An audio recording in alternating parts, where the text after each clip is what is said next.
chamber, all right, to be pushed out of the way. Now that we've got some water inside this chamber, when we pump all that air inside, we're going to get, all right, here we go. All right, so we got, I've been doing this for 5 years, can you tell? Okay, so now that we have water inside this chamber, we might just, here we go. Now, we'll be pumping air inside that chamber again, but when the air wants to get out, it'll have to push the water out of the way, and the water weighs more than air. So with a really big push in this direction, we should get a big reaction, a big push in this direction. Okay, so we'll put Dr. Yuri ready to go. Okay, that should be fine. I just want to do a quick 2, 3, 4, 5, 6. You're probably fine. Okay, so, all right. Dave, are you ready? I'm ready. Audience, are you ready?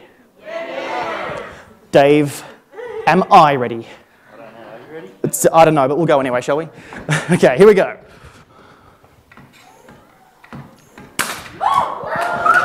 Fantastic. Give Dave a big round of applause. Excellent work.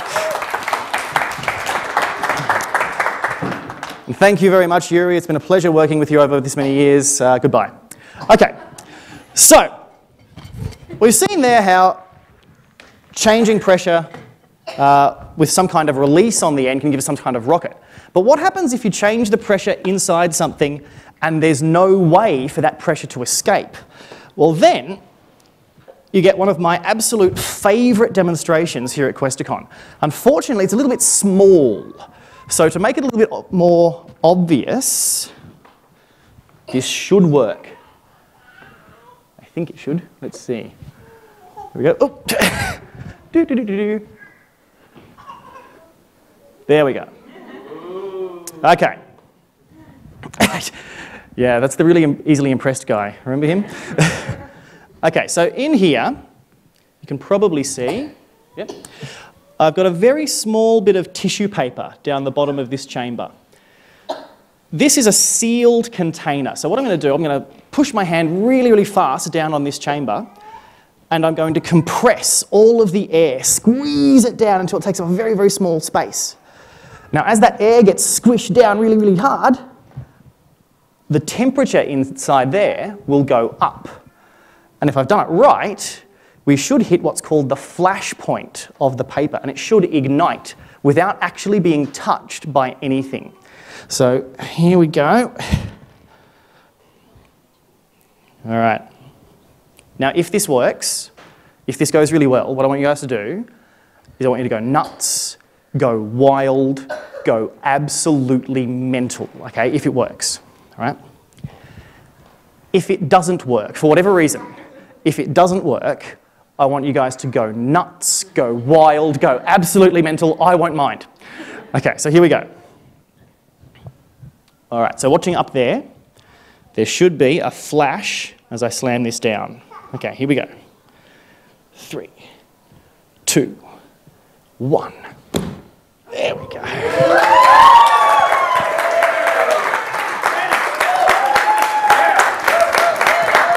Okay. I'm so glad that worked. That's one of my favourite demos, but it's really, really small. But small science is still cool. Okay, so the name of the show is Explodaganza. And so what we're going to be doing is obviously we've got to get to exploding some things. And we've just had our first volunteer. Can I have your phone, sir? And he's actually giving it to me. Wow, that's incredible. You should probably keep on to that. Okay. Let's see. First explosion. Let's see. All right, let's try this one. I was first shown this particular demonstration by the director of Questacon, Graham Durant, and this is apparently one that he used to do while he was over in Scotland, where I'm actually going to on Monday. This is why I'm leaving. Yeah, it's really, you don't need to know that. Okay. Now this particular demonstration is called the Roaring Jug, and it involves a jug, and a small bit of a hydrocarbon fuel in the bottom here. Now, I'm not actually going to be setting fire to that liquid. That's been slowly evaporating inside this chamber and filling this chamber with gas. We're going to be, when I find them, there they are. We're going to be igniting that gas, and we should be getting, here we go, a significant increase in pressure inside our chamber. Okay, so here we go. That way. All right. In 3, 2, 1.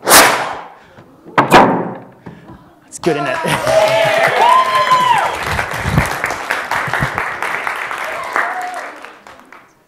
So you saw there, lots and lots of pressure build up inside our chamber. But again, the chamber doesn't change shape, so all that stuff has to go somewhere, and it forces its way out this little hole at the end. This is actually similar to the way that a afterburner on a jet engine actually works. Okay. Oh, I've forgotten one of my favourites. Well, we're talking about pressure and changes in pressure.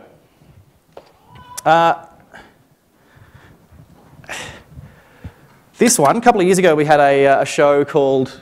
Am I still up there? Why is that doing that? There we go. A show called Instrumental as Anything for our music exhibition here at Questacon.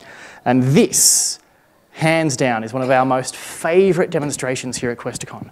It's called the Can-Can. Get it?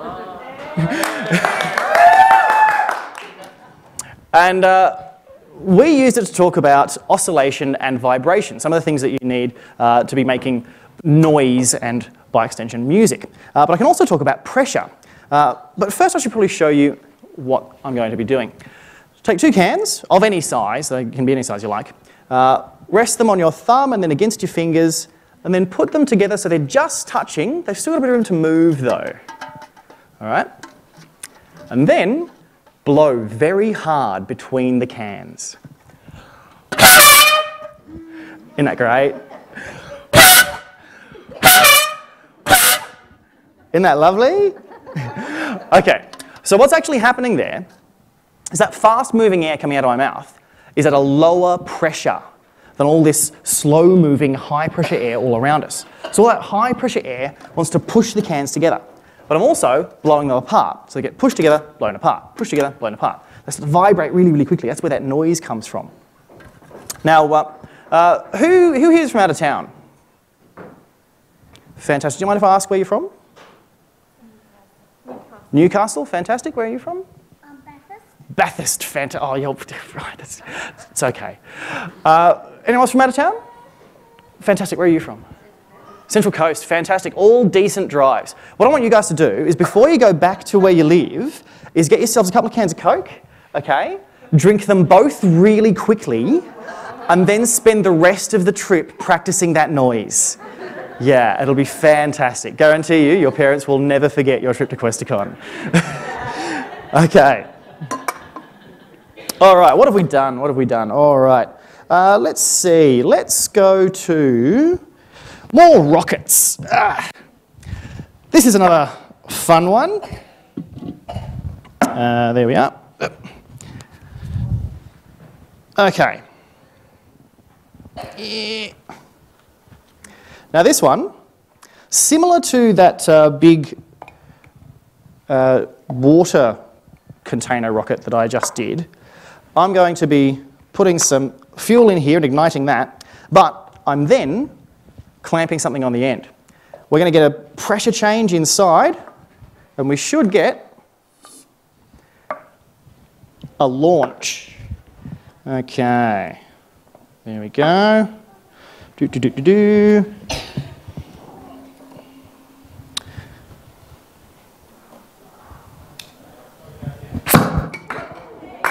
There we are. Now this is all well and good, but it's time we got to the meat of the show.